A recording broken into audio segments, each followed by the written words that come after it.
Bonjour. Est-ce que vous pouvez vous présenter un petit peu, nous présenter ce que vous faites? Ce que je fais, donc je suis le curé de Confolens, je suis le doyen pour l'Est de la Charente, voilà, et je suis en place, c'est la 18e année comme curé, voilà. Et je fais beaucoup de choses. D'accord. Et alors, est-ce que c'est vous qui avez appelé Famissio, ou est-ce que c'est Famissio qui vous a proposé de venir? Alors c'est Monseigneur Bozo qui a fait la proposition à notre évêque, en demandant que je puisse accueillir Famissio. Tout ça, Monseigneur Bozo, parce qu'il m'avait repéré aux ostensions qui ont lieu tous les 7 ans, et il m'a vu, il y a 23 comités et paroisses ostensionnaires, et donc comme nous y allons régulièrement et que nous-mêmes nous sommes paroisses ostensionnaires, donc on se connaît comme ça, et il m'a repéré, il m'a dit ah, ça serait peut-être bien si... voilà. Est-ce que vous pouvez nous décrire un petit peu votre paroisse, la physionomie de votre paroisse? Qu'est-ce qui s'y passe? Comment est-ce que c'est une paroisse rurale de 45 clochers sur 2 grandes paroisses, 2 grands territoires,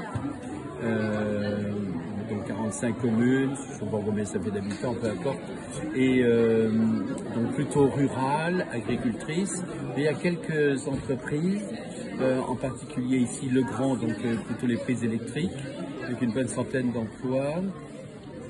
Il y a 3 ou 4 sociétés qui font pas mal du papier, du cartonnage, donc la Sofco, la Mirande, etc. Et puis à Brigueuil également, du papier plutôt pour l'alimentation.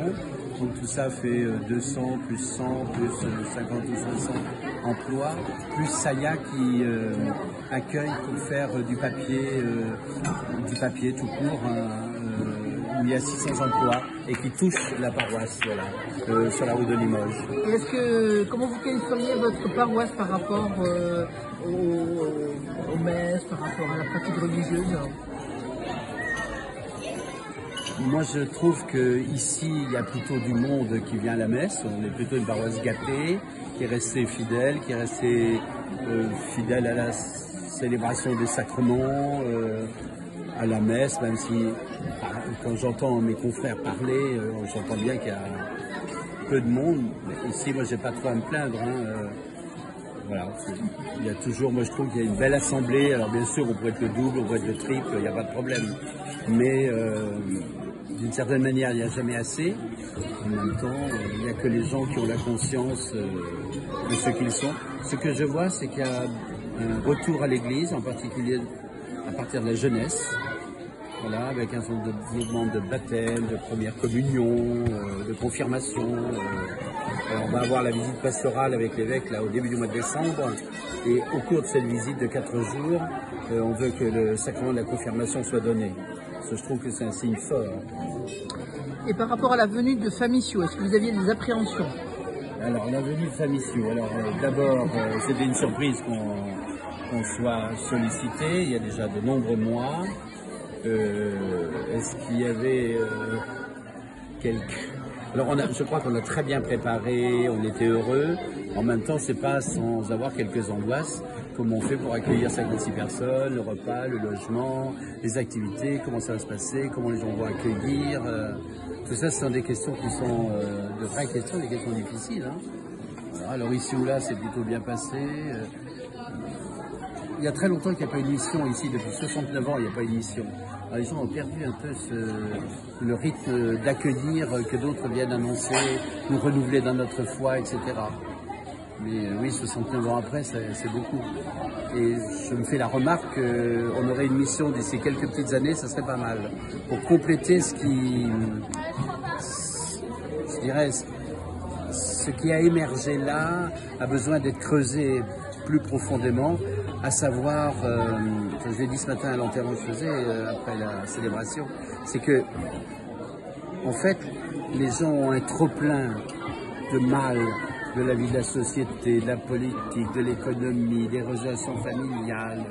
Enfin, il y a une espèce de trop-plein de mal-être.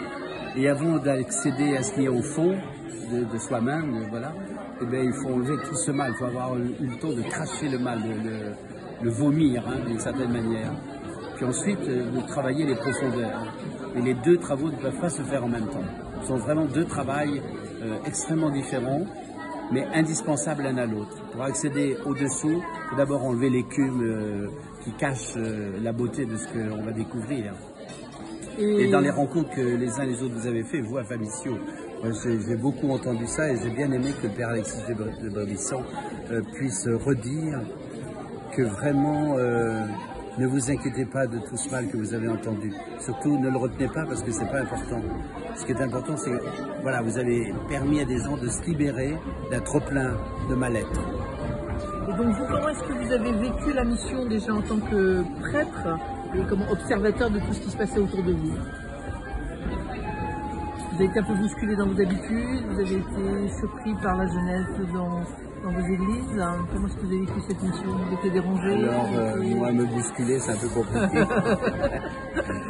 Parce que, voilà.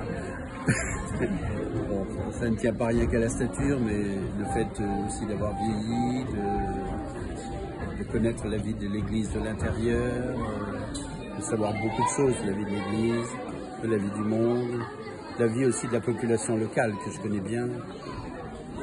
Moi, je suis assez heureux de ce que j'ai vu, de ce que j'ai entendu. Et je me réjouis pour tous les gens que vous avez rencontrés parce que vous ne pouvez même peut-être pas supposer tout le bien que vous avez pu faire. C'est pas possible que vous puissiez vous en rendre compte. Parce que le mal, toujours on le retiendra. Mais le bien, on ne le voit pas et souvent on oublie d'en dire merci. C'est toute la grande problématique entre la guérison et le fait d'être sauvé. Jésus, lui, il sauve et Raphaël guérit. Et vous, de tout ce temps de mission, qu'est-ce que vous retenez? Quel moment le plus important vous avez vécu, celui que vous avez fait le plus personnellement? Avec les soirées, avec les animations des messes, avec les rencontres entre nous d'ailleurs, entre les missions. Il y a deux choses qui m'ont marqué. C'est d'abord la participation à la messe le matin. Et ce qui m'a beaucoup touché, c'est le fait d'avoir ce chœur de jeunes qui chantent au moment de l'offertoire. Je trouvais ça très très beau et je me suis dit que c'était une idée à creuser pour la liturgie. Puis la deuxième chose, ça paraît sans doute un peu loin des préoccupations de l'évangélisation, mais c'est le temps partagé à table à midi et le soir. Parce qu'il y a plein de choses que les uns et les autres sont venus me confier de ce qui a été vu et entendu. Merci Père Michel. Merci beaucoup.